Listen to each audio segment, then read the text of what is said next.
You're listening to BQN. Assimilate the audio.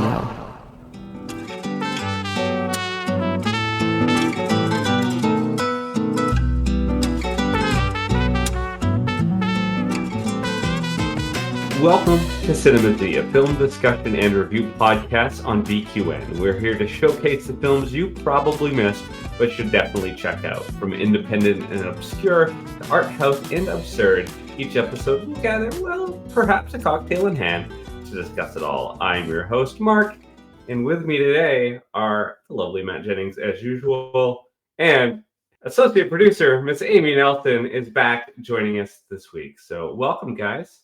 Well, hi. Thanks for having me back. So good to have you back. We got Davey scoping out things, making sure we're still going, and now you're here, and it's like, oh, okay. Yeah, you're getting all your associate producers on board. Love it, love it. Hi, Matt. How are you? I am good. I'm excited to talk about this film. Well, what's everybody drinking this week? Well, I did have time to make myself a little cocktail, and as per usual, I've got a lovely cranberry is my mixer of choice with some lime and some peach whiskey and a little orange liqueur. Oh, it looks beautiful. God, it looks gorgeous and it sounds delicious. Thank you. I am drinking, what is this called? Let me grab the bottle. Hold on. Mike's Extra harder. No. From 7-Eleven. But I guarantee you, when that comes out, I'm buying it. I'll be the first one in line. No, this is, what is this called? This is called San Antonio. It's pineapple papaya. That's the flavor of this sweet wine. Oh. Wow. A sweet wine. Okay, nice. But I like all my drinks sugary. What can I say? You like a little sugar in your tank. I do. Who and doesn't? Mark, what are you enjoying there? I have a very scrumptious lemon drop martini, but in like a ball canning glass. It looks like a mason jar. Thank you. Yeah. Same thing. It is the same thing, but yet you guys just call them totally different things. That was funny. Well, you guys, have you watched anything lately? I mean, in the past few weeks? What you seen? What you've been putting in your eye holes? Oh my god. Okay. So, I saw a movie called Monkey Man. Oh, I heard about it. Was it good? Oh my god. It was so good. This movie was so good. What's the premise? I'm not going to do it justice, but it's a revenge story. It's a story about this guy that lived in poverty. He is overcoming poverty. Like, I guess in his state of poverty, he was like a prize fighter, more or less. Like, he was fighting to make money. But there's like this whole other past that's tied behind it. I think to say it's just a revenge story doesn't do it justice. I encourage people to look up the synopsis. There's some great fight scenes in it. I think that Dev Patel also did his own stunts, or some of his own stunts. Ooh. Jordan Peele produced it. I was inspired. I just encourage people to watch it. It was so good. What about you, Mark? So, I finally watched Dune 2. I liked it. It's just, Dune 1 was kind of a long film. Dune 2 was kind of a really long film. And together, they're like 3 films. Yeah. So I feel like it might have been better if they were chopped into 3 films for the first book, right? Mm-hmm. That way it could have been more of a bite-sized film. Because putting on either of the films, you got to give yourself an evening, because it's a long haul. I heard in the lead-up that it was going to be much more action-adventure heavy and stunts and all the action compared to the first one. And I got into it and I watched it. And I mean, mind you, I'm not an action-adventure guy. That's not my thing. I was like, I liked the pacing of the first one, so blah, blah, blah. No, it was like the same as the first one. I didn't feel like it had much more action than the first one. It was still pretty much like similar pacing. I appreciate that they didn't do the whole the modern thing with the stunts when they're doing karate and whatever, and they're jumping all over the walls and climbing on the ceiling. Like, that stuff's bullshit. Like, I hate it when I see it in films. Like, that doesn't happen unless it's in the Matrix. Unless it's in the Matrix. It defies the laws of physics. Yeah, you can't do it. It defies the laws of physics. But no, a little Star Trek. But no, this actually showed fight scenes of people actually fighting and training and doing fight choreography, and that I loved. And also Austin Butler's little, like, what is it, evil space twink. What did I tell you, Matt? That I think I would have let him rough fuck me or something like that. I think that's how I do believe that is indeed what you had said. Yeah. I stand by my statement. Fuck. It's worth it, the price of admission, to see him standing there like in just like a loincloth, getting paint rubbed on him. I was like, oh. Well, I mean, felt something in my nether region. Well, we've talked about it, but I mean, like, I still, like, Austin Butler obviously was gorgeous, but I still stand by, like, Sting in 80s Dune was still like the sexiest thing I've ever seen. Amy, have you seen 80s Dune? Yes, I have. Do you remember Sting? Yes. In the Speedo.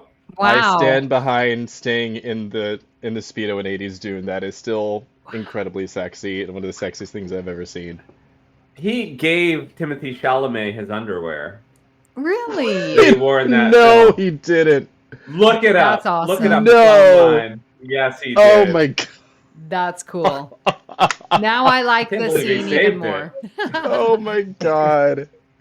Or Austin Butler, rather, or something. I don't know. Somebody got his underwear. God, I'll have to look. God, and to think that Patrick Stewart had no idea who he was either. Right? Had no idea who Sting was when they were filming Dune. I thought that was hilarious. Yeah. Amy, you watched anything? I'm watching Star Trek right now, and I just have to say, today's episode, we're recording this on Thursday, and it's Discovery Season 5, Episode 6, Aragon. Amy, we're pretending it's June. Oh, yeah, we're pretending it's June. Yeah. Well, she's rewatching an episode that originally aired in May. I haven't seen it yet. Oh, I'm just going to say I loved this week's episode. Like, okay. Love. The pacing was perfect. Everything moved along. The story was great.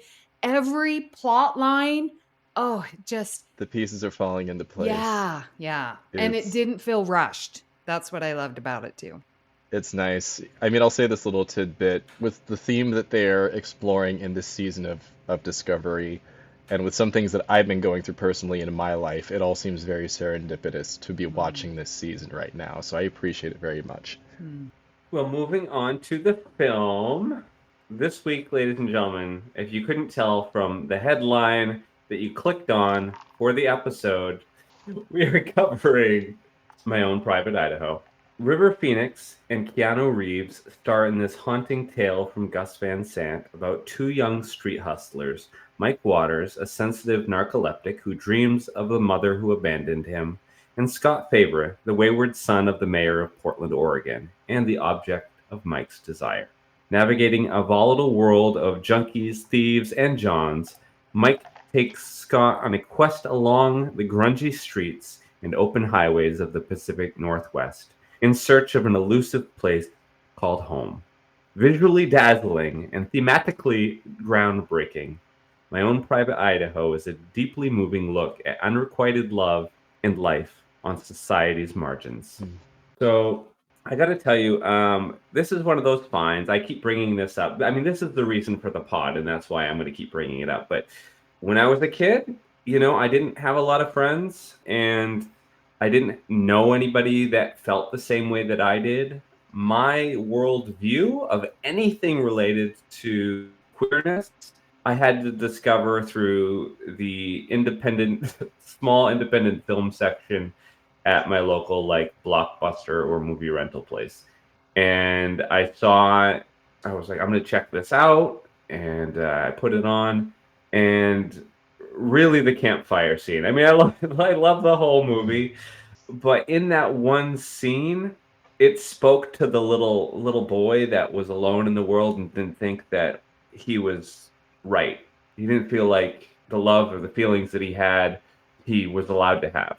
And in that moment, he saw a friendship, he saw a love, he saw two people, their closeness, and maybe, just maybe, like a glimmer of hope that someday he would be able to be loved and accepted by someone else in the world for who he was. And that's what this movie did for me at its core. But that's me in my soapbox. I would like to know, what interested you about seeing this film? Okay, so I'm not gonna lie, I saw the picture of Keanu Reeves in the collar, and it did things to me. So visually, I was like, oh well, I mean, I get to see that. But on a serious note, I had never heard of the film. I had never heard of the film until you brought it up, Mark. I saw the trailer and became even more curious. I think I was very curious just about how the queer element was going to be handled in the film. It didn't look like it was going to be a heavy-handed soapbox type of film, if that makes sense. It looked as if what I was going to watch was going to be a very thoughtful piece with the themes layered throughout, kind of making you work to find it and making you work to listen and to see it. Do you feel like that's what you got? Definitely, and more, and I'll talk about that as we go later on today. But those are the first reasons why I wanted to see it. And again, Keanu in a collar. Who knew? He looks good in a collar. Who knew? Oh, when he was standing in front of his father in like that bondage gear. Oh my god. Oh my god. Okay, so I watched this because Mark invited me to.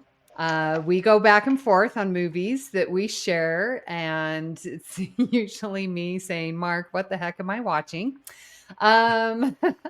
And this is truly what happened with this movie. So I'm just going to be honest with you, listeners.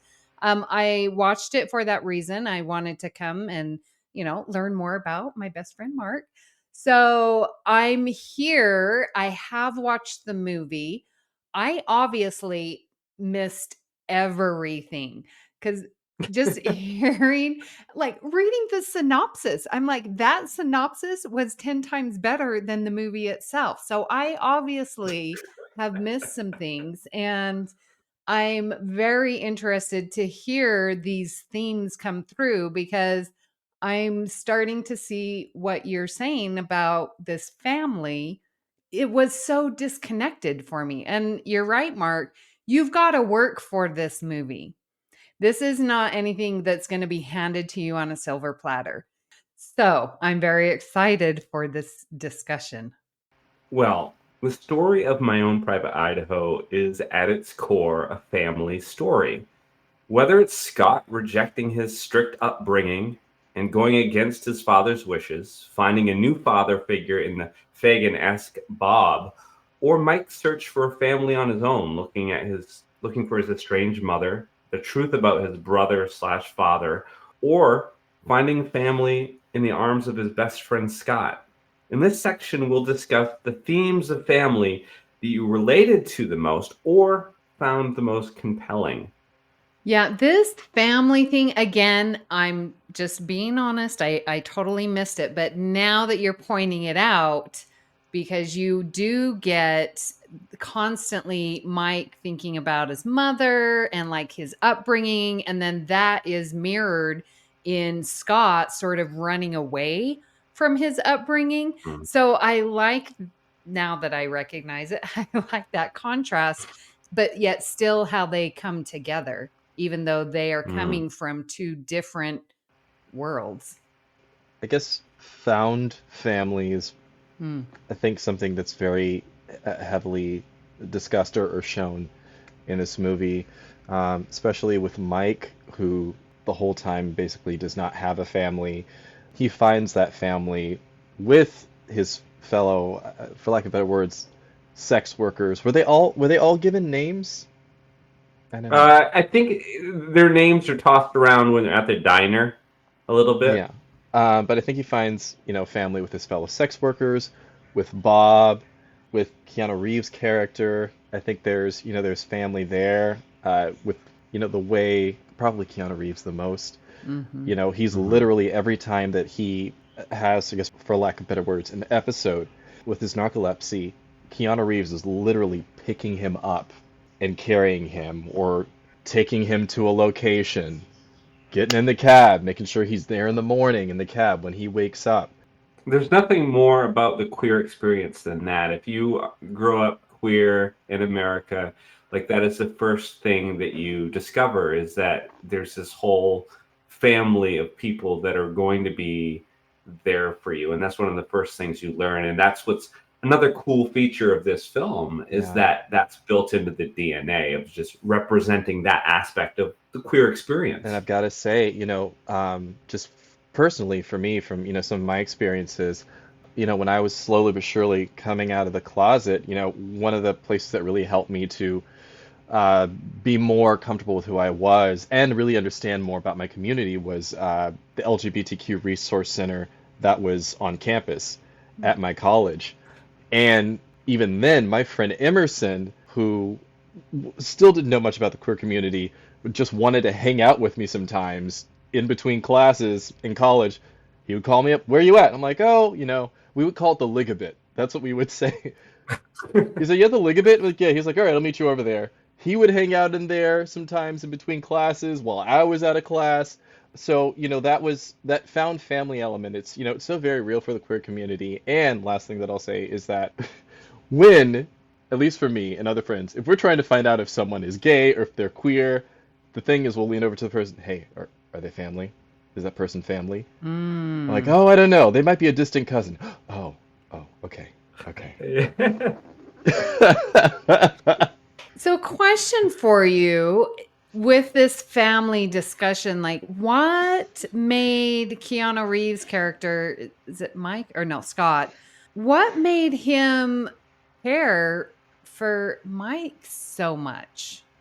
My understanding of the character is that he has lived this sheltered upbringing, and been around these phony materialistic people his whole life. Like, he had a maid, and he probably got shuffled from boarding school to boarding school and whatnot. And he kept meeting people that were, I guess, disingenuous, or only thought about themselves.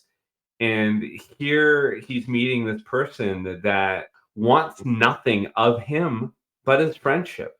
And he connects to that. He's like, "Oh, finally, there's somebody in my life that wants me for me and not what they can get from me." Even his father, parades him around like a status symbol, when he's younger, which causes him to rebel the way that he does. And it also causes him to wear a collar. Yeah. I mean, talk about being rebellious. Have either of you ever done something like a little rebellious that might have, got under the nerves of your parents? Yes, but it was a very safe rebellious. You didn't come home wearing a dog collar. No. Like, I would come home, like, if midnight was my curfew, I'd come home at like 5 past. Oh, Amy, you're so bad. I know. I mean, he didn't know the pressure. Gosh, I can't think of anything now. The only thing that I can think of is I used to sag my pants. Ooh. And that was, hush, Mark, hush. I see that face and I see the words ready to come out. Hush. Listeners, you can't see Mark right now, but he's beet red. I used to sag my pants, and then I know that my parents hated it, and I remember my stepdad and my mom, they started doing it. And I was that like, makes it uncool. I was like, "Oh, guys, stop. Why are you doing that?" Like, "Well, you're doing it." And then I started to wear my pants around my waist after that. That was smart. That was incredibly clever. That was an incredibly clever teaching tool. Yes. For me, obviously the story of Scott and Mike in their found family with each other, I found compelling. But there was also this I don't know. I've talked to Amy a little bit about like the Oliver Twist connections with this. And I found that compelling also because I had read that story when I was a kid as well. And I saw the threads of that in this film of, these kids that didn't have homes, right? And so they befriended this sort of vagabond character, the Fagin character that taught them how to pickpocket and whatnot. But together they were like a band of thieves, and they were a family, and they did look out for one another. And there was something about, I grew up, strict Catholic or whatever, where I always felt like the bad seed, the bad apple. And so I saw these other people that were like, castaways from their family in this, and how they found each other. And there was something about that sort of brotherhood that I guess I maybe not, longed for, is a strange thing to say about pickpockets, but just, the camaraderie and the community that they had with each other was something that I found intriguing. Yeah, I can see that, but they just weren't really there for each other, I felt. Or was it that Mike and Scott kept moving around? Because, like, when things got serious, those guys were high as a kite and not doing nothing. Well, they had their own little squad. Yeah, that's very true. The Mike and Scott squad. But, and that's a lot of friend groups, too, You get a group of like 6, 8, 10 friends together if you have that many, if you're lucky. But within that, there's a little like, okay, these two are closer, right. But they all just kind of hang out because they were all involved in band or whatever it is. And I think from what I observed from Mike and Scott and Bob in that relationship was that I think that there is an element of the parental, again, bringing up that enjoyment of rebelling a little bit.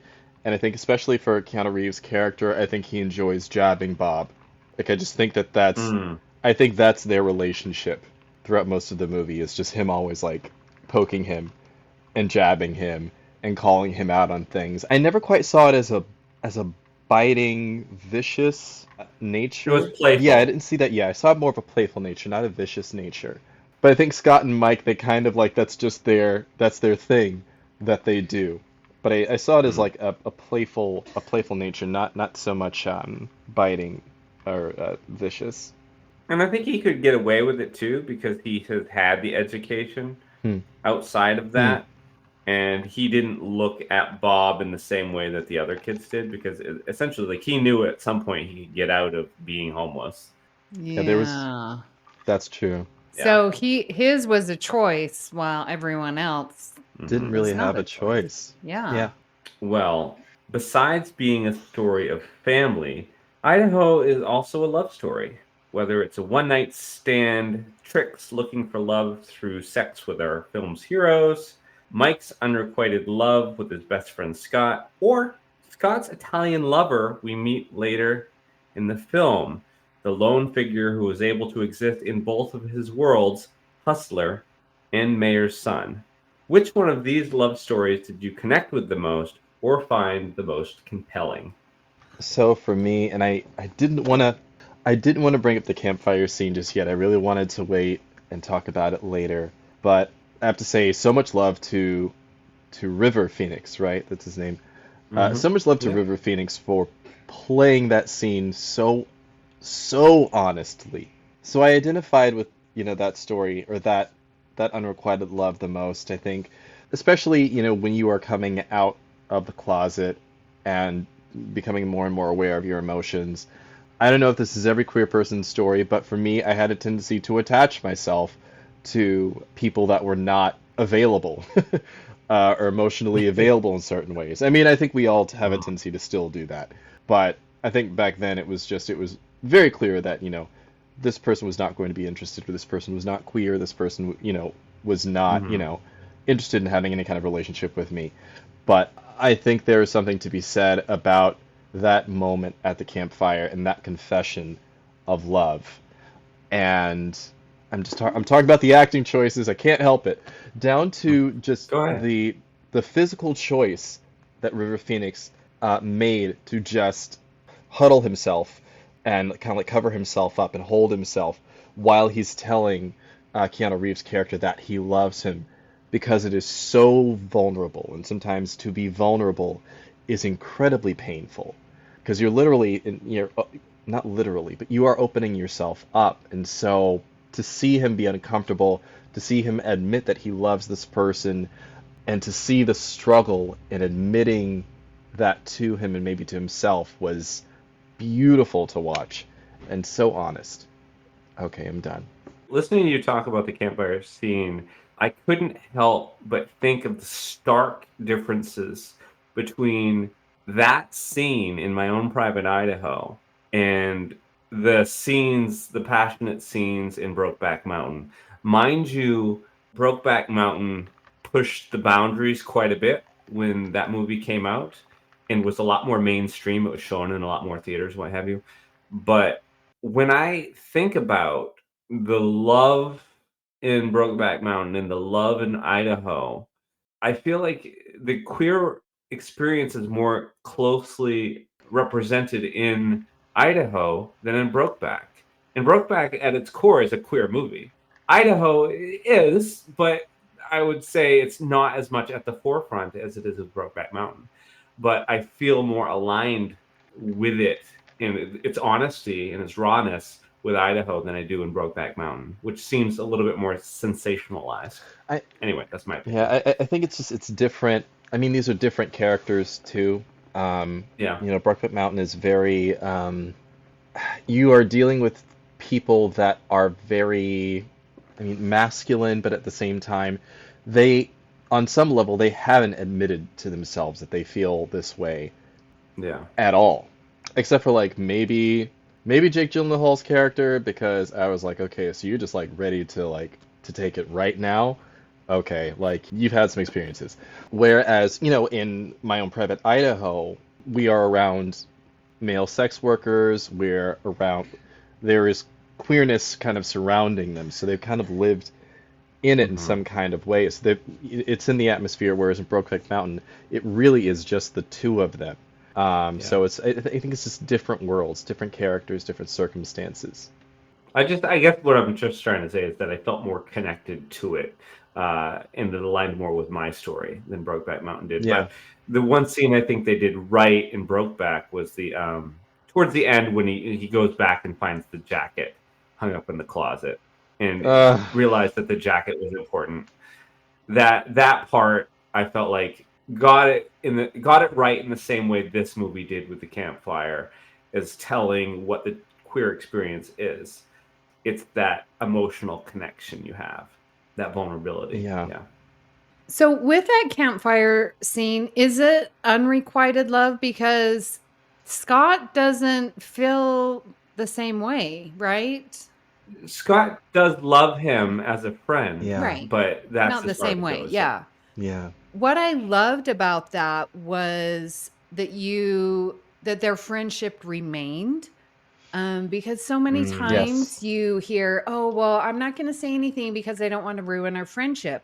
Well, if they're truly your friend, then thank you for being honest with me. Yes. And let's continue to be friends. I'm sorry I don't have these emotions. And are you mature enough to continue now that this is in the air?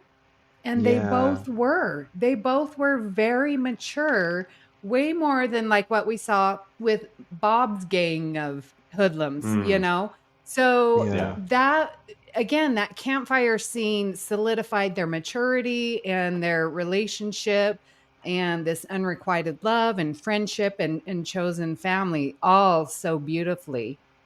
Yeah. And, the response that Keanu Reeves' character has after this major confession, where he just says, come here, and he just brings him in and he just holds him and he hugs him. Oh my God, I could cry. Every time I see that scene, it just brings up all the feels. Yeah. And I think as well, at that age, because how old are they? They're supposed to be in their 20s. They're supposed to be like, well, right? They're in their 20s. They're supposed to be teenagers because he's still in high school, like supposedly. Keanu Reeves. Oh, I thought they were like going to college. That's what I thought. But I mean, yeah, like at I that guess age, it's more or less that age. Yeah. 17 to 20. Late teens. I think in the developmental stages, especially with River Phoenix's character who is suffering from a certain kind of trauma, to have this other kind of love kind of reinforced, I think was also like very important. Talking about River Phoenix's character, Mike, and his upbringing, you know, he kept getting all these stories about what happened to his dad, but really the truth was that his father was his brother, and that his family was a family of incest. You know, his mother was molesting the kids. So that's its own kind of trauma, its own can of worms. I think Amy didn't realize that. Wait, the mother was abusing the children? Yes. The mother had at least slept with his older brother. Wow. Of which he was the product of. Oh, yeah, I did not catch that at all. Is that also an element that's in one of the Shakespearean pieces as well? I mean, it is in Shakespeare. It seems like Shakespeare. But because I've only seen the Henrys once, and that was in college, so I don't remember the story, and I haven't read them, so. He keeps getting all these stories from his brother about, oh, your father was this or your father was that and blah, blah, blah, blah. And he's like, no, you're my father. You're my real dad. You know, and he's like, oh, you don't know what you're talking about. So his whole upbringing, he just had this warped sense of what love was, what family was. I mean, talk about a broken home. It doesn't get any more broken than that. Speaking of broken homes, actually, moving on to the next topic. You know, just for the listeners, I had actually looked up a bunch of statistics. I'm not going to throw them out here about the number of LGBTQI plus youths that end up on the street because they're kicked out by their families. But I will say that the numbers from the 90s that I got and the numbers today didn't appear to have that much of a significant drop, which was quite disappointing. I encourage everybody to look it up for yourselves, but it was very disappointing to find that out, as well as the number of teen suicides, especially within the LGBT community. When you're on the street and fending for yourself, often is the case with young people, they get exploited. And as was the case with our heroes in this story, Scott and Mike were two street hustlers doing what they could to survive.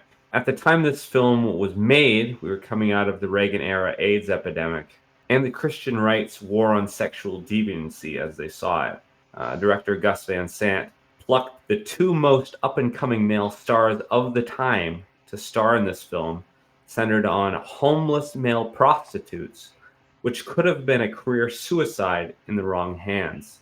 In this section, I'd like to discuss the importance of giving a voice and a face to often overlooked and misjudged people in society. How well do you think this film does in humanizing these characters?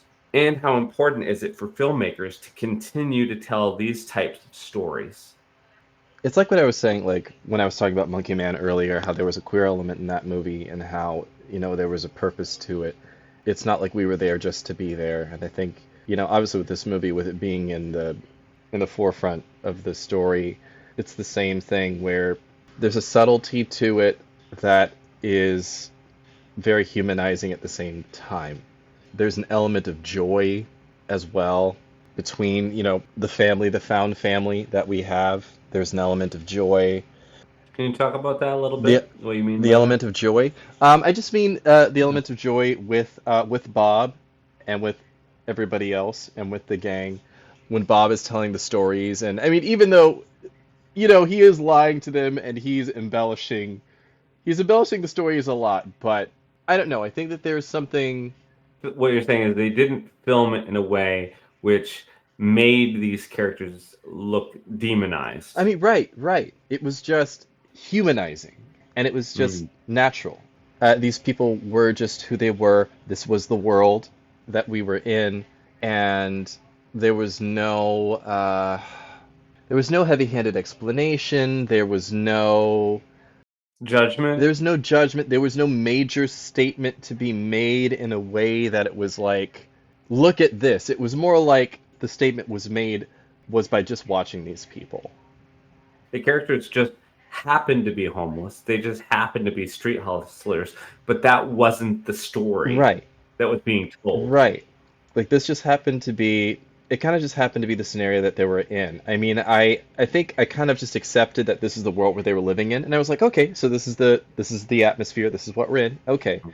And I mean, I think for me just watching it, the love story between Keanu and River Phoenix's characters, for me, a big chunk of that movie is just him carrying him and holding him when he has an episode and coming in and checking in and saying, hey, you all right? Here we are. We're here at this location. We're here at this thing.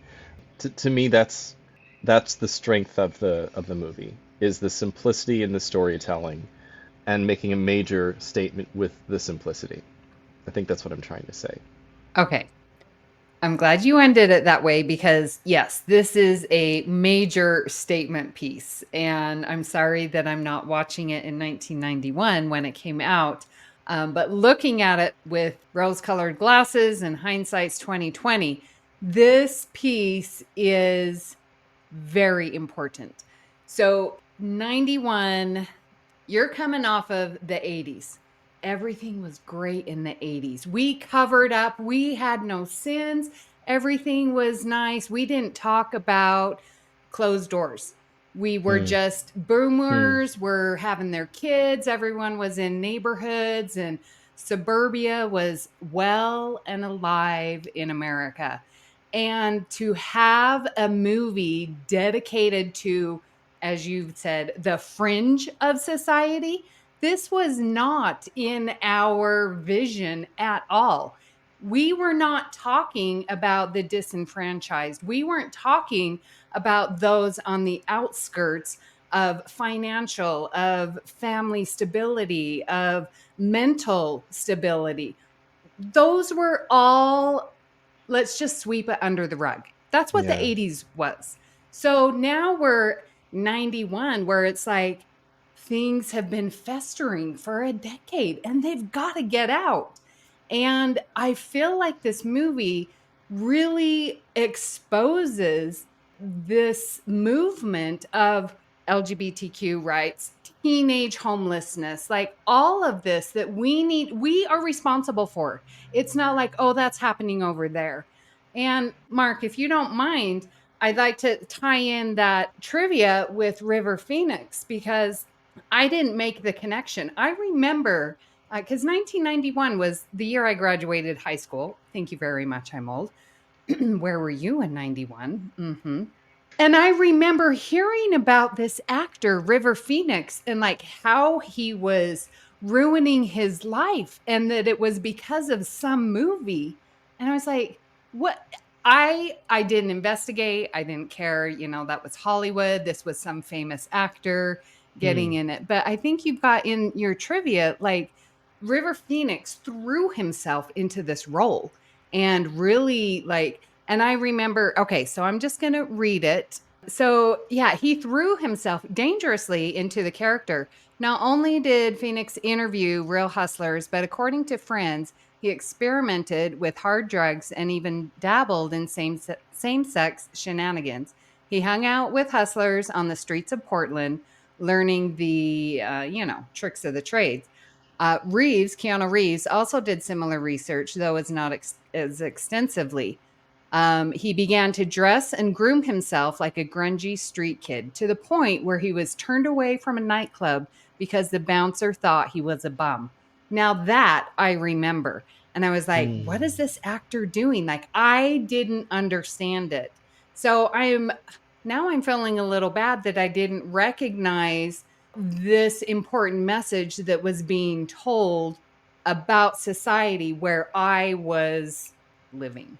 You brought up a really good point, Amy, about middle America and thinking that, these problems were elsewhere. These people were elsewhere, that gay people only existed sort of in the cities, that prostitution only happened in the cities and whatnot. And here we have our main characters. They're traversing across the Midwest through Idaho in Nebraska and Oklahoma, and all of these places where like the heartland, and they exist there too.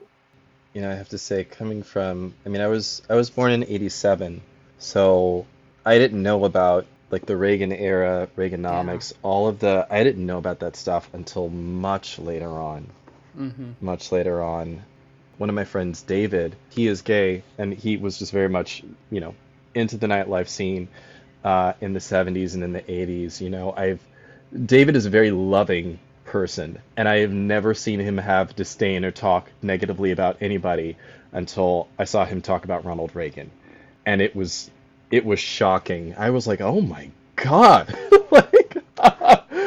But justified and understandable, but I didn't quite get the impact until I watched him talk about the things that he witnessed and the things that he experienced, and that's when it really started to land for me. So I'm going to go on a personal side tangent that I probably shouldn't on this podcast, but I feel like I will. Somebody will connect with it. I was at a place in my life on numerous occasions where I did not have money. I traversed across the United States throughout my 20s into my early 30s. I would move around like every 6 months or so. And it wasn't exactly great financial planning on my part, but it did teach me a lot about a life and who I was and who I wanted to be, the type of person. I sat outside of grocery stores before looking for a handout. I've been there. And so when I think about the characters in this that I can align with a lot of them. And so the movie really speaks to me. And I hope that, if there's somebody out here like listening to this podcast and, they're in a place of like, I can barely afford food and I have to do X, Y, or Z, have an OnlyFans, whatever. The rest of the world might have their opinion about you, but the most important one you have is your own of yourself. And there are people out there that love you, and you are worthy of love. Very well said. Yeah, well said. Thank you for sharing. Well, guys, I've been busy working on my house, okay? Things have been busy. So I haven't had time to give an extensive list for director's cut this week. I love to throw in a bunch of scenes. This time we have one, but listeners, we got the most important one.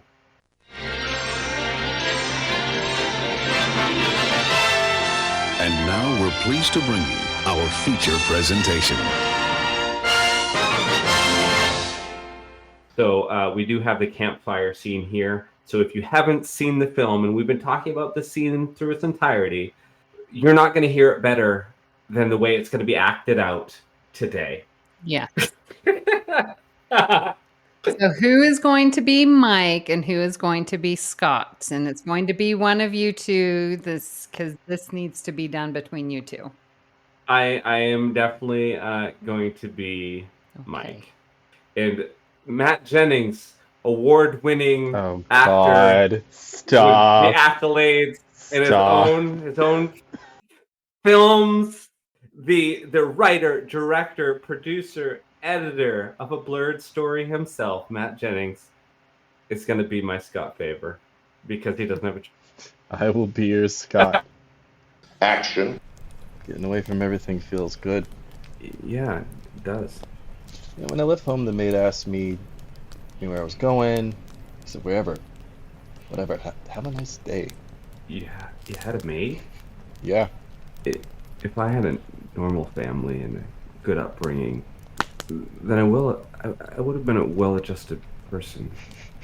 It depends what you call normal. Yeah, it does. Well, normal, like a mom and a dad and a dog and shit like that. Normal. So you didn't have a normal dog? No, I didn't have a dog. You didn't have a dad? Didn't have a dog or a normal dad anyway. That's all right. I don't feel sorry for myself. I mean, I feel like I'm well adjusted. It's a normal dad. I don't know. I'd like to talk to you. I mean, I'd really like to talk with you. We're talking right now, but I don't know. I don't feel like I could be. I don't feel like I can be close to you. I mean, we're close right now. We're close. But I mean, you know. How close? I mean, I don't. Whatever. What? What do I mean to you? What do you mean to me? Mike, you're my best friend. I know, man. I know you're my best friend. We're good friends, and it's good to be, good friends. That's a good thing. So that's okay. We can be friends. I only have sex with a guy for money. Yeah, I know. And two guys can't love each other. Yeah. Well, I don't know. I mean, for me, I could love someone even if, I wasn't getting paid for it. I love you, and you don't pay me. Mike. I really want to kiss you, man. Good night, man. I love you, though. And know that. I do love you. Alright. Come here, Mike. It's like, come on, just go to sleep. Come on. Cut. And the Laurence Olivier Award goes to... Wow. Touching. Oh. There's a lot of good dialogue in that movie. I hope that our listeners enjoy checking it out. So good. But yeah, that scene. Even Gus Van Sant, who is an openly gay filmmaker, was concerned about including it in the film and had not written it that way. It was just sort of going to be the two guys sort of having a conversation around the fire. And this whole thing was Rivers' idea, and he wrote it and held onto it like on a little slip of paper until the day of, didn't let anybody know, and aside from the director. So yeah, kudos, because it was beautiful. It was beautifully written. It was well done. I mean, Keanu, who I guess, didn't know until, like you said, until the day of, right, that he was that was the text, and that was, what it was going to be said. Just responding, just being open and just responding. It's very honest. That scene was so honest. I could go on and on, but beautiful. Well, guys, we have reached the rewrites portion. So if there is something about this film that you could change, what would it be and how? I know. Amy's already told me she would make the characters all straight. I don't even know if that would do it for me. I mean, to be honest, you guys are laughing, but that's exactly right. The reason why this movie I missed everything was because there was no connection to one character in that movie. I could not glob on to one character. There wasn't one character. So it's fine. I don't need a movie that connects to me. I'm not that important of a person. But yeah, I would add one person that I could connect to if I'm being selfish.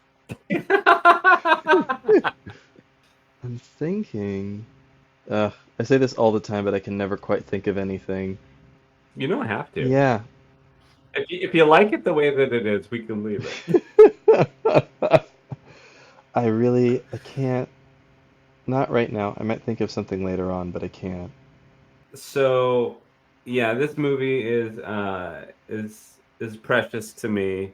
It's a beautiful piece of origami, and I wouldn't want to start peeling back any of the wings of the swan because it would all fall apart. So I'll leave it as is for the rewrites. But I do have some standouts. So hopefully both of you guys do as well. Amy, dig deep if you can. Oh, I have an answer. My answer to a standout moment was recording this with the both of you. Truly. And listeners, if you are like me and just don't understand this movie, you are still, if you've made it this far, you're listening to the podcast, and I feel like you are having your eyes opened. I don't know if I could recommend you go in and watch the movie. I would hope that you would, but it's going to be fine if you don't, because I feel the movie, you have captured the important moments and the importance to you as a person and the importance to us as a society. So I feel the best part of this movie is this discussion. So thank you both for opening my eyes and not letting me miss this movie. We love Love it, you, Amy. Amy. I think for me, standouts, obviously River Phoenix was amazing. Rest his soul. I have to say, because I'm a huge fan of The Matrix. I don't know if anybody knows that by now, but watching Keanu in this movie, I think this is just different from anything that I've seen him do, and at such a young age. There's just so much play and so much joy that it was nice to watch him let loose in a different kind of way. And I enjoyed watching Keanu. I just enjoyed watching him do something different and really just play and just have fun. There's a scene which I'm sure it must be out of one of the Henrys, but he's messing. Keanu Reeves' character is messing with Bob, and he grabs him and he's like picks him up and he's like shakes him and twirls him around. And I don't know. I was watching it. It was like, yes, there's the joy. There's the joy in the work. That's it. It was nice to see. It was nice to see him in that way. I've never seen him that way before.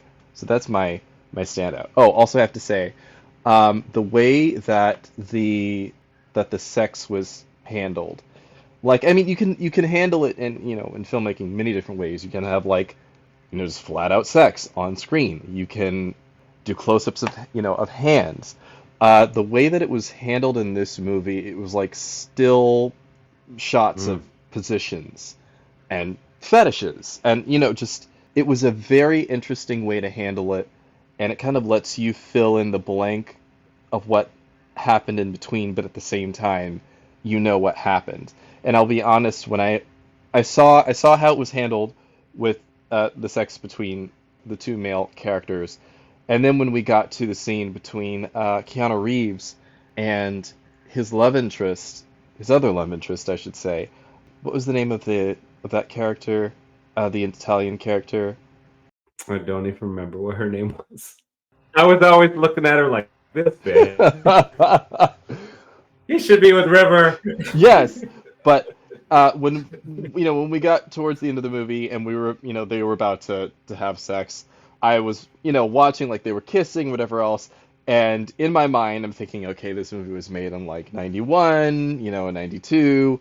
We're gonna see all the sex all over the place. Of course, they're gonna let them have a whole scene, but it was handled the same way. It was just still shots of just different positions, bodies in different places. It was very different, and I liked that. That was a different take on it. Oh, one last thing that I have to say, and then I'll stop. The way that the characters were introduced, I thought was very clever, and not something that I see in film a lot. I mean, we've got, like, for example, we have the definition of narcolepsy at the very beginning of the movie, and then, I remember watching it going, okay, that's going to play into this somehow. And then, obviously, with River Phoenix, that's, like, one of his character's core identifiers is this narcolepsy, these episodes that he has. There's one scene where we're in, I don't know if it was a bodega, but it's like the close-ups of the magazines, and we have the different male prostitutes in each of the magazines talking to each other. I thought that was a great introduction. Like, everyone's got a different way of being introduced instead of it just being a simple one-liner scene. I mean, and that's fine too sometimes depending on the piece, but it was a very clever way to introduce everybody. Very different, and I really appreciated that. Okay, I'm done. I want to tack on trivia to your first standout, and that is the, I guess, the way that the sex scene was handled, especially towards the end of the film between the Italian woman and Keanu Reeves' character. The scene took 5 hours. They shot in that house essentially, and it was freezing cold outside, and so the actors were miserable. And it felt like they were dying. essentially, so they couldn't wait for it to be over. But I couldn't imagine just like, okay, now pose this way, now pose that way, and they're naked and it's freezing cold outside. So kudos to them. Did I do a stand? I haven't done my standouts. Oh, so my standout, I'm going to pick an odd one because we haven't discussed it yet, but the soundtrack. There are some musicians in this soundtrack. The one in particular, actually, that comes to mind, and it's like cowboy song, the Eddie Arnold Cattle Call. You know, anyway, that song sparks joy. It's a weird, oddball cowboy western song, but it makes me smile. And from the first time I heard it, I love that song. And I have it on like a couple of playlists that I listen to this day. When I'm feeling like sad and that rock bottom, if I feel like I've hit rock bottom, I put that on and I think about this film. I think about those characters. It brings me back. And then all of a sudden I start feeling a little bit better. So there's certain stuff like the Pogues. There's a song that closes the film by the Pogues right after Bob dies. And it was the first time I'd ever heard them. And the lead singer, he passed away this year anyway. Extra trivia. But I loved that song was sort of what they were playing out. And if you listen to the lyrics of the song, it's this joyful, rambunctious song about this, I guess it's this road in Dublin where there's like whores and like liquor and all this stuff. And he's singing about it, but in this fun way. And it also makes me smile. So there's different elements of the soundtrack that to this day continue to spark joy for me. And so, yeah, I just want to highlight that. Good soundtrack. Moving on to the trivia portion. It's a combination of 3 stories, including one based on Shakespeare. Van Sant had 3 ideas rolling around in his head that he smushed into one movie. One was a screenplay about street kids in Portland and was based on William Shakespeare's Henry IV. Much of the Keanu Reeves character's story comes from this part, complete with occasional bard-like dialogue and the Falstaff-like character of Bob Pigeon. Another source to which Van Sant had already given the title My Own Private Idaho was another screenplay about street hustlers, one older and one younger, who traveled to Spain looking for one's mother. The third element was a short story Van Sant wrote called In a Blue Funk, about the River Phoenix character being picked up by a German man and kept in a house. Well, those are 3 stories all smushed up together. Amy's like, it now makes sense to me. Yes, now I understand. Well, we have Mike's vision of Scott cradling him at the foot of the monument called The Coming of the White Man takes some creative liberties. First of all, while Portland does have a monument by that name, the real one doesn't look like that. The stag statue is somewhere else in Portland, and it's only the stag. The rider we see in the movie is not a statue, but a crew member in makeup. Interesting. So the guy holding the spear is just a dude painted up to look bronzed, aged bronze. Okay, so I had told you guys a while back in the group chat. We have a little group chat. I used to live in Seattle. I've been to Seattle, Portland, a bunch of times. I made it a point when I was in Portland to go to all of the filming locations around Portland of My Own Private Idaho. Wow. That's a commitment. I wanted to, yes. Oh, I spent a day. I was broke. I had nothing to do. That's fair. I was like, all right, I don't know anyone. I was like, this is going to be my quest. And I got to the statue of what is essentially just a deer with some horns, which is where I looked so weird. I remember the day. It was a sunny spring day, and the parks were full of people, children, kids playing hacky sack, whatever. I mean, it was a very busy day.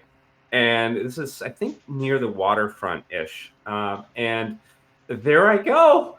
I just flop over on on the thing as though I was River Phoenix's Oh, character. jeez. And I didn't have a friend there to hold the camera. So then laying there, trying to look lifeless, I tried to make a selfie of myself. And so I have it somewhere. I have to dig that out. But there's definitely a photo of me flopped over in front of that deer, pretending to be River Phoenix. You've got to, okay, so when we release this, you have to include that. You got to find that and include that. I got to find that photo. Yeah. Let's see. We did discuss this earlier. One key scene was written almost entirely by River Phoenix, the campfire scene. The way that Van Sant wrote it, the scene where Mike and Scott were around the campfire in the desert, where Mike confesses his love for Scott, was a 3-page scene with no such declaration. Van Sant was leaving it ambiguous whether either of the hustlers was actually gay. But according to Van Sant, Phoenix really wanted to beef up the impact of the scene. He had decided that the scene was this character's main scene. And with Keanu's permission, he wrote it out to say something that he wasn't already saying. It was his explanation of his character. Now the film became, at least in part, about unrequited love and adding another tragic element to it. That was a great instinct. And, you know, kudos to Van Sant for being collaborative, especially in Hollywood, and letting it just really be an art piece and not just, this is it, I'm the director, go. Which does happen sometimes, but I appreciate that it was a collaborative piece. And, you know, it worked. It was great. So much of the cast lived at Van Sant's house during the shoot. So Van Sant had just bought a house in Portland's West Hills, and he invited Phoenix to stay there instead of a hotel. I mean, it makes sense. So Reeves and others soon joined, and the place became an almost nonstop party house with jam sessions every night, because Red Hot Chili Peppers' Flea was a cast member after all. He and Reeves played bass while Phoenix played a guitar he picked up at the Portland music shop. It got to be such a party, in fact, that Van Sant moved out of his own house and stayed in an apartment downtown. That's cool, but you know what? That's cast building. That's the work that you do outside of your rehearsals. You have parties with the cast. You get used to each other. I mean, I feel bad for Van Sant because he was probably like, "Oh, these young kids, I can't." That's what he gets. Okay. Udo Kier's cabaret act was incorporated into the film. Hans, the odd German man with intense blue eyes, who cavorts with Mike and Scott, was played by Udo Kier, a veteran actor who had about 60 movie credits under his belt then and has added another 60 since.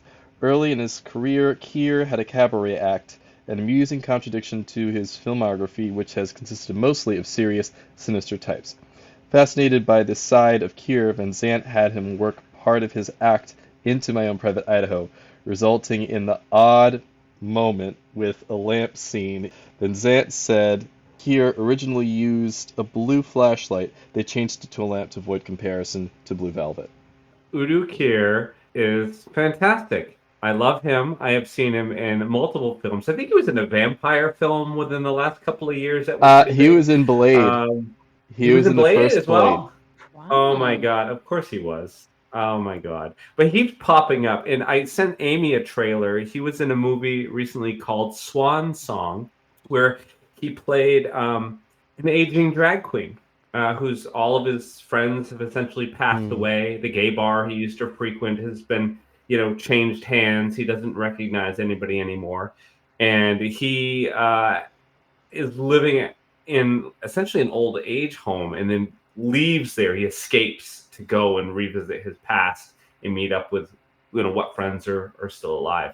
But it's a really cool movie, and it brought me so much joy to see him in another queer film. I loved that, because again, his career has been littered with nefarious characters and sinister characters and this kind of thing, but he also does these joyful pieces as well, and so they're worth checking out. So if you haven't seen Swan Song with Udo Kier, please check it out.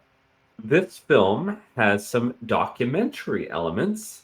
Those brief snips where anonymous Portland street kids talk about their experiences aren't just meant to look like a documentary. They are. Van Sant knew some of the local street kids and had them on set as advisors and extras. During the lunch break one day, Van Sant turned the camera on these guys and interviewed them, hoping to inspire the cast with some authenticity. The result was so intriguing that he put some of that footage into the film. That was powerful. Well, the real street hustler Mike is based on almost played Mike. In the early stages of development, when Van Sant was still thinking as inexpensively as possible, he envisioned using non-actors to play the lead roles. That includes Mike Parker, the real Portland street kid on whom Van Sant had based the Mike character. Parker wasn't narcoleptic, though another friend of Van Sant's was. When professional actors got involved, Parker was relegated to the ensemble. He plays a hustler named Digger, but he continued to help Phoenix research the role and understand the character. That's pretty awesome. Yeah, Spike Lee has done that a couple of times as well. I think that he did it with a play with Mike Tyson. Mike Tyson did a solo show at the Pantages Theater in Los Angeles, where he was just documenting things about his life, and Mike Tyson was his piece, so he was performing it. And I think he's done it in terms of Spike Lee has cast actual people in those actual roles in some of his other movies. Can't think of the names right now, but I know it's been done before. It's pretty interesting. All right. The actor who plays Bob Pigeon was manipulated into it. William Reichert was a writer and director who made A Night in the Life of Jimmy Reardon, in which Phoenix played the title character. For some reason, Phoenix became fixated on the idea of Reichert playing Bob Pigeon in My Own Private Idaho. Even though Reichert was not an actor, Reichert was offended by the suggestion, telling Phoenix, "It's a big fat pederast. Is this what you think of me? Is this what you think I should be playing?" Phoenix kept trying to convince him, going so far as to bring Van Sant to Reichert's house for a reading of the screenplay. Still, he resisted. Finally, Phoenix called Reichert from the set in Portland and said the actor who'd been hired to play Bob Pigeon had been let go. They had to shoot his scenes tomorrow. Could Reichert fly up and take the part? Worn down, Reichert finally relented. And thank goodness he did, because he was great. He was great. Well, we had discussed a little bit about the magazine covers.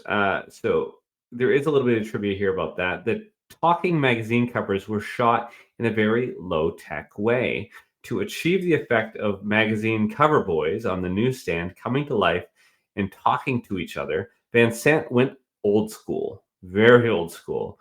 He had the magazine covers mocked up on large panels of plexiglass and then had the actors stand behind them. Each one was shot separately in post-production. They were stitched together to make it look like a magazine rack. So how cool is that? That technique aged so well. It looks good, and it's so simple. It aged really well. No CGI. I loved it. The image of the falling barn was something Van Sant used to paint for years. He said it represented leaving home and knowing you're never able to return. The imagery of that, of the whole movie, and like when these images would come in, again, was very disoriented. And you're like, what is going on? So you had this house dropping, you had salmon swimming upstream, and the guy dancing with the lampshade. Was that real, or was that just an image like a house falling? I didn't know. No, that was real. Was he on drugs? Is it real? Like in life, or is this just what we're imagining? No, it was real in life, and the point where like the director put it in there because Udo Kier, the actor, had actually done that. It was actually part of his stage performance. He had done that with a flashlight. You can find it on YouTube. Listeners, look up Udo Kier, Sitting on a Bullet, I think is I think that's the name of it. But anyway, check it out. It's hilarious, but also kind of weird. That is and cool. wild. I have to look it up. That is so wild. I love this trivia. River Phoenix, because River Phoenix's agent refused to show him the film treatment for My Own Private Idaho in late 1990, Keanu Reeves rode his motorcycle from Canada to Phoenix's hometown of Gainesville, Florida, to hand deliver the movie to him himself so we could watch it. So cool. What a good friend. Filmmaker and critic Todd Haynes told Gus Van Sant in an interview for the Criterion Collection that the campfire scene was critical to the film's success. Before the scene, it's almost like the kids are all victims of homosexuality. There's the scene where they all sit around telling their stories of being raped and abused. It's not until River Phoenix and Keanu Reeves sit around the campfire that you see one of the hustlers being gay in an all-natural environment with no money changing hands. Yeah. I mean, again, just, letting people just be seen as they are. I think this, just powerful. River Phoenix was a big fan of The Simpsons and suggested its inclusion. So Simpsons creator Matt Groening is from Portland. And in fact, Van Sant was living in what used to be his best friend's house. Matt let them use the footage from Treehouse of Horror for free. So a lot of the trivia for this, I actually kind of knew because I have the Criterion Collection DVD box set, which is amazing. And I wish they would release it digitally because the special features are amazing. But anyway, this one bit of trivia I did not know and I thought was cute as hell. So the film's title was taken from the B-52 song Private Idaho, released in 1980. The tune is not used in the movie, however. And I've also never heard the song, but I got to listen now. I'm kind of curious. The campfire scene was the last scene filmed at the insistence of River Phoenix. I love that too. They shot all of the scenes, the principal photography of the movie. It's just about finished. And on the last day, him and his buddy get together alone on the soundstage, and they just put together this masterpiece. Well, guys, we have reached the final thoughts portion. And this week, I thought it appropriate. We're not here to kink shame. So we are going to give out. Never. We are here to give out 1 to 5 blowjobs. All right. Well, I will go first. I'm sure from the beginning of this episode, I'm not a fan of the movie. And I was teasing with Mark that I would give 0 blowjobs for this movie. However, after this amazing discussion that has revealed this movie to have so much more meaning and so much more importance to your personal lives, therefore it is important to me. I will give this 1.5 BJs, just for my love of you guys. Bless you, Amy. Bless you and your 1.5 blowjobs. I don't know, is half a blowjob even possible? Oh wait, yes it is. So I give this one 5 BJs for sure. Definitely. I enjoyed it very much. Oh, Matt Jennings, my buddy. Awesome. I'm so glad you enjoyed it. Yeah, I mean, I can't say enough good things about this movie. I definitely give this 5 deep-throated, sloppy, wet blowjobs. This is one of my all-time favorite films. Yeah, it was one of those films. Like, there's a few films that I watched when I was really young that I started realizing that art, films could be art, and it was more than just a linear plot or an action adventure piece or what have you, that they could say a lot more, like a modern work of art or something, and they could, in that way, as an art piece, speak to me in my heart. And this film did that. This is one of those pieces. And I'm glad that, Matt, you enjoyed it. I'm glad that, Amy, you watched it and that enjoyed the discussion. So, Amy, what do we have going on the network? What shows are on BQN, you ask? Well, here's a rundown of some podcasts you might be interested in. All Good Things, a Star Trek Universe podcast covering all of Trek hosted by Amy, Mark, Christos, Kelvin, and Kristen. Whether you've got Xbox or Nintendo, check out Bargain Bin Gamer, a YouTube show hosted by Davey, a self-proclaimed gamer who specializes in reviewing and showcasing affordable video games. 2 episodes enter the arena, 1 comes out victorious. Join hosts Joe and Kevin and a guest as they debate which should win the Batleth battle.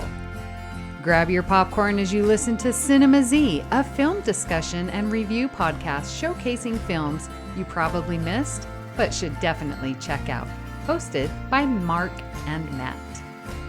Don your apron for The Food Replicator, where Matthew eats and drinks his way through the Star Trek cocktail and 3 cookbooks. Beam Aboard Galaxy Class, a Star Trek Next Generation podcast covering all of TNG, hosted by Steven. In order to not repeat it, listen to History with the Szilagys, a snippet of historical events from around the world, hosted by Chrissy and Jason. For the newest Trek coverage, check out Infinite Diversity, hosted by Chrissy and Thad. Curl up with a good book and delve into Beta Canon with Peter, host of the online Trek Book Club on Twitter, and his new companion, Trek Book Club podcast. Test your Trek knowledge with Trexperts Quiz, a Star Trek quiz show hosted and written by Davey.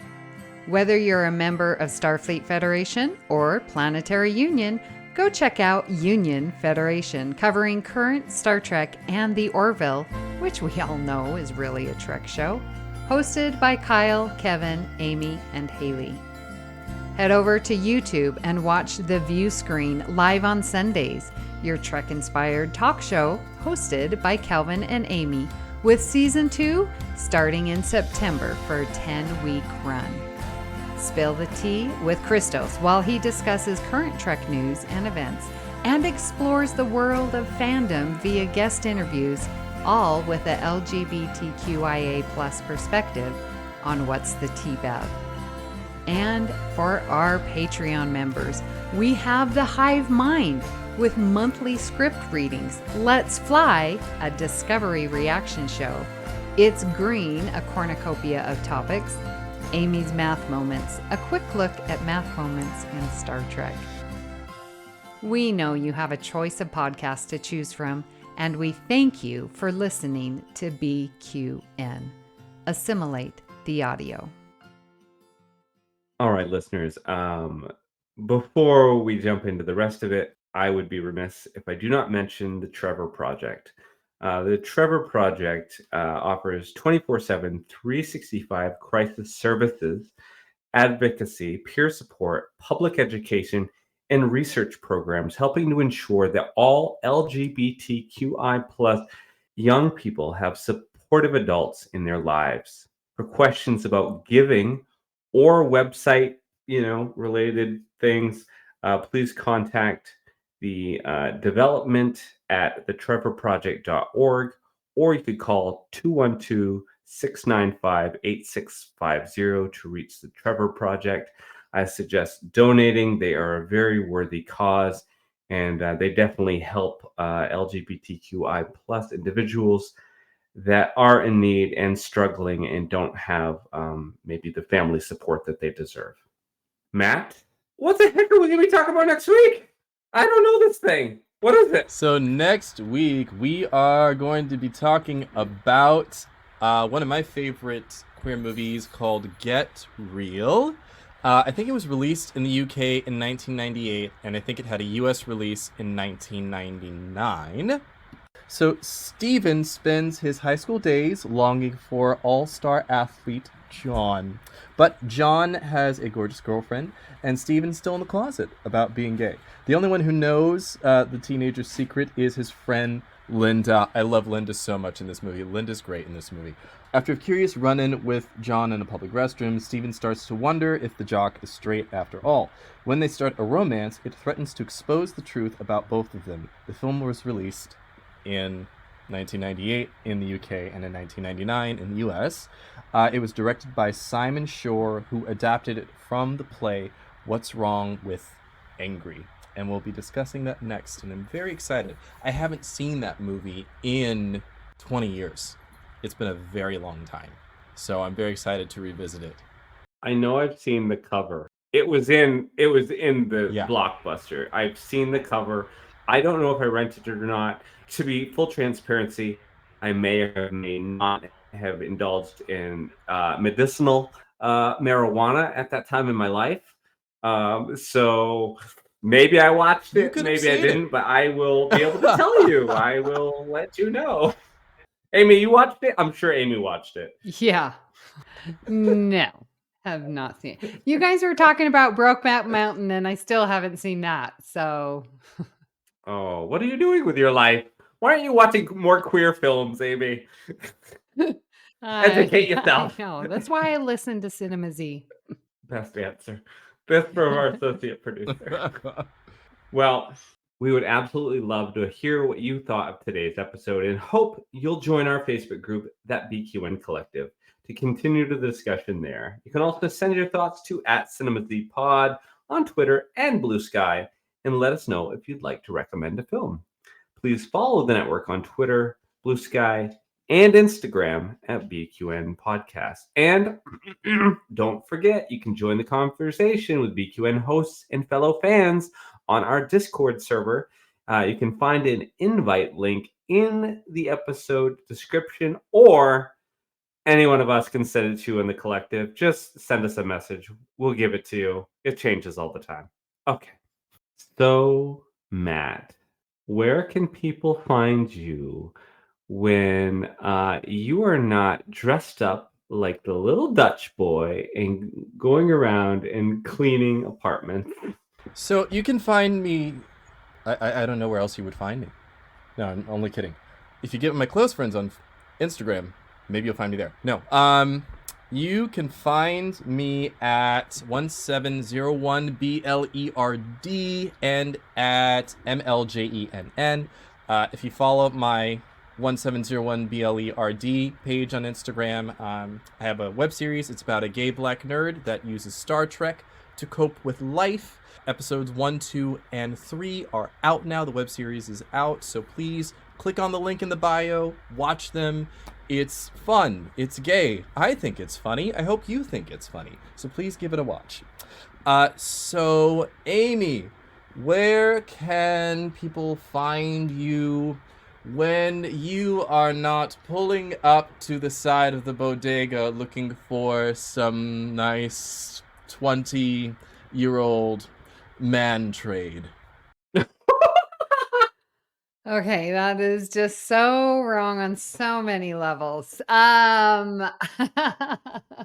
So you can find me here in the network where I am co-hosting All Good Things with Mark. I am also recording my thoughts on Discovery on Union Federation.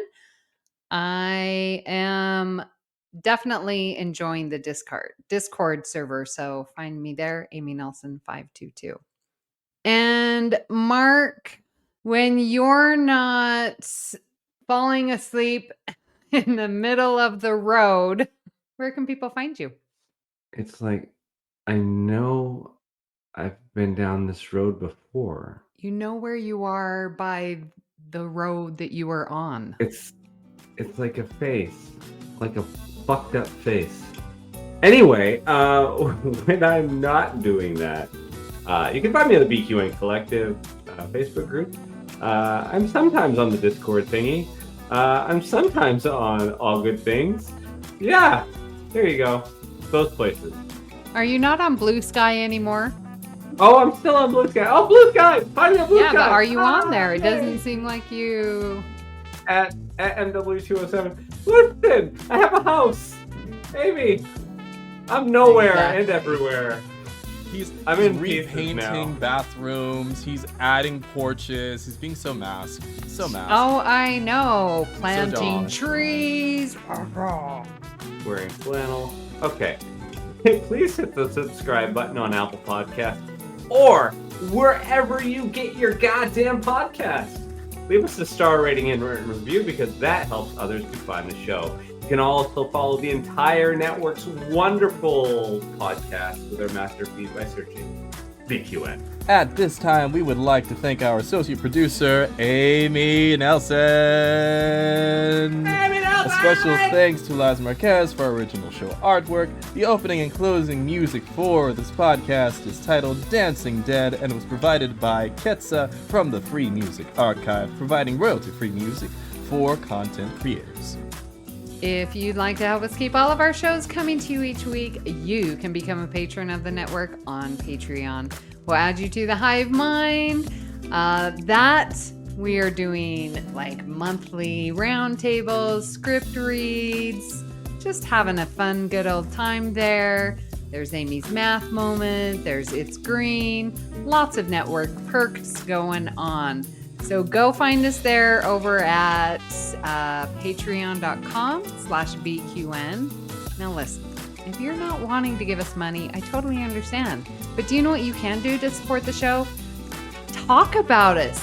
Go ahead. Do you see that little upload and it says copy link? Share that to your friends. That totally supports us and keeps us coming to you. Thank you for listening. We hope you'll tune in next time. Watch for dropping houses. Okay. And flailing fish. Dropping houses and flailing fish. Please. Please. Be careful out there. But I think that's kind of the element, and I think that, you know, Mike. Wait, does it get the name right? The other character. Scott and Mike. And Bob. I think, you know, I think that's. And then there was Flea, and I don't remember what Flea's name was, but Flea was in the movie. You just need that one friend to be like, I accept you, I love you. Maybe we don't feel the same way, Right. but I still love you. And he doesn't reject him. It's what Amy was saying. It's like, that doesn't happen enough. Right.